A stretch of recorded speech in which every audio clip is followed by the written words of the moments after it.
μελλοντικοί ιστορικοί που θα επιχειρήσουν να γράψουν για το έτος 2020 σίγουρα θα αρχίσουν με την αναφορά στην πανδημία του COVID-19. Ήταν μια χρονιά κατά τη διάρκεια της οποίας φάνηκε να παγώνει ο χρόνος, που μας έφερε αντιμέτωπους με την κοινωνική μοναχικότητα και που πλέον όλοι κατάλαβαν ότι ο κόσμος αλλάζει.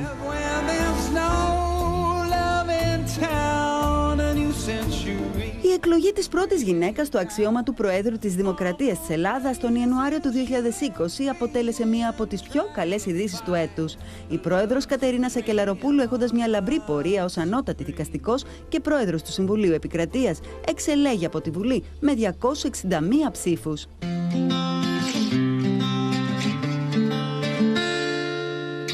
Όλα αρχίζουν στο τέλος του 2019 στην ψαραγορά Χουανάν στη Γουχάν, στην επαρχία Χουμπέι της Κίνας.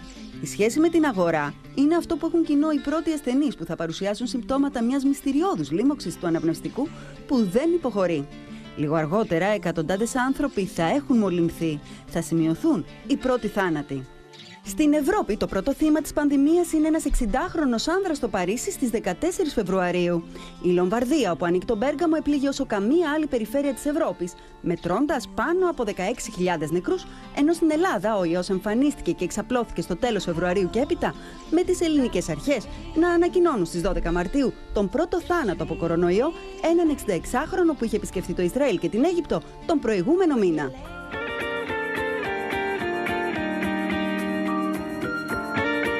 Είμαστε σε πόλεμο με έναν εχθρό που είναι αόρατος. Και κάπως έτσι ξεκίνησε το πρώτο lockdown. Μπήκαν στις ζωές μας νέα δεδομένα. SMS για να μετακινηθούμε ακόμα και για περπάτημα. Με τα επίσημα στοιχεία να κάνουν λόγο για 110 εκατομμύρια μηνύματα στο διάστημα από 23 Μαρτίου έως 4 Μαΐου. Μάθαμε όμως και άλλους όρους, όπως τηλεργασία, τηλεκπαίδευση και τηλεκατάρτιση επιστημόνων, που προκειμένου να πάρουν ένα επίδομα έπρεπε να συμμετάσχουν σε ηλεκτρονικά σεμινάρια, τα οποία μεταξύ άλλων ξεκινούσαν με το μάθημα πώς ανοίγει ο υπολογιστής. Ενώ η ακατάληπτη ερώτηση σκόιλε λυκίκου προσθέσεις και ελέγχου λιμώχθηκαν και πόσα άλλα μαργαριτάρια μας έκαναν να γελάσουμε με το σκόιλε λυκίκου να γίνεται πρώτο τρέντ στο διαδίκτυο.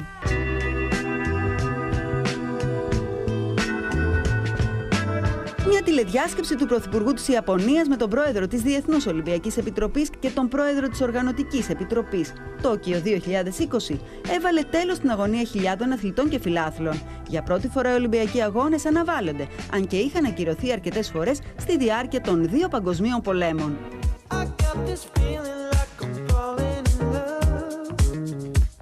Σε ένα κινηματογραφικό σκηνικό με φόντο το ιδηλιακό ηλιοβασίλεμα και θέατο ηφαίστειο και τη θυρασιά, ο Πρωθυπουργός Κυριάκος Μητσοτάκης άνοιξε την πόρτα στο ελληνικό καλοκαίρι ενός καλοκαιριού με μάσκες, αντισηπτικά και ραπιτές, προκειμένου να υπάρχει ασφάλεια.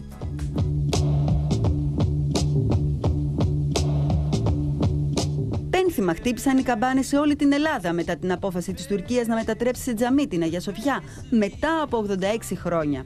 Σε μία από τις πιο δραματικές στιγμές στην ιστορία των 1500 ετών της, η Αγία Σοφιά, ένας ναός μνημείο της παγκόσμιας κληρονομιάς, άνοιξε τις πύλες της ως μουσουλμανικό τέμενος, βυθίζοντας τη θλίψη των χριστιανισμό.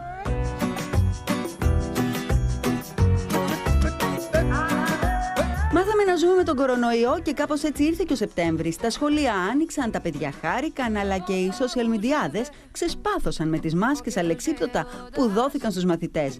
Ένα λάθος στις διαστάσεις ήταν αρκετό για να σκάσει το χιλάκι μας αυτές τις δύσκολες εποχές.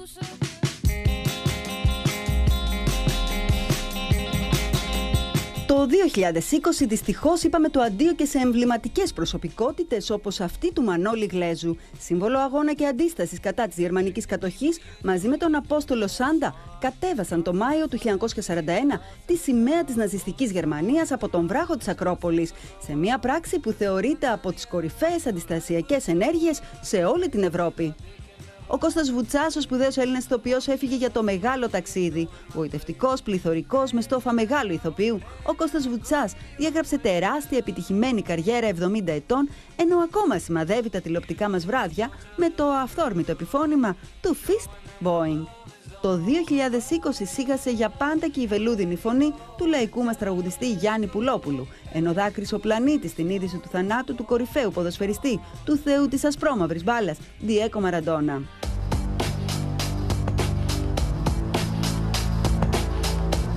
Εικόνες καταστροφής και πένθους ζήσαμε με το πέρασμα του κυκλώνα Ιαννού, ενώ βαθιά χαραγμένες έχουν μείνει στη μνήμη μας οι εικόνες καταστροφής στην Κεφαλονιά, στην Καρδίτσα και την Εύβοια. Και πώς να ξεχάσουμε τα 6,7 ρίχτερ του σεισμού Σμύρνης Άμμου, όπου 2 νεαροί μαθητές καταπλακώθηκαν από ετοιμόρροπο σπίτι.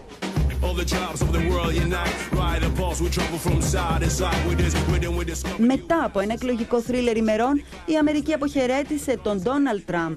Ο Τζο Μπάιντεν κέρδισε τις εκλογές και αναδείχθηκε 46ος πρόεδρος των ΗΠΑ.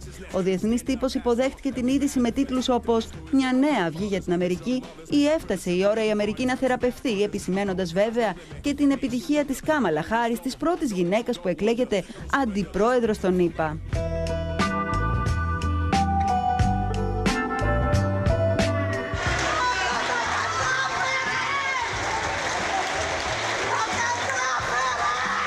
Μετά από 5,5 χρόνια και 465 συνεδριάσεις, η δίκη της Χρυσής Αυγής έφτασε στο τέλος της. Χιλιάδες κόσμου έξω από το δικαστήριο ένωσαν τη φωνή τους με αυτή της μητέρας του Παύλου Φίσα. Η Χρυσή Αυγή καταδικάστηκε ως εγκληματική οργάνωση και η ηγετική της ομάδα πήρε το δρόμο για τη φυλακή. Η ημέρα αυτή θα μείνει στην ιστορία ως μέρα δικαίωσης των θυμάτων των Χρυσαυγητών, αλλά και νίκη της δημοκρατίας. Λίγο πριν την εκπνοή του 2020 και ενώ ο κορονοϊός καλπάζει στη χώρα μας αφού μετράμε ημερησίως 100 νεκρούς, ήρθε ένα δεύτερο lockdown. Γίνεται λόγος για μοναχικές γιορτές, όμως το 2021 κάνει ποδαρικό με το εμβόλιο του COVID να αποτελεί γεγονός. Ίσως σε λίγα χρόνια οι μαύρες αυτές εικόνες του 2020 θα αποτελούν απλά ένα κομμάτι της ιστορίας.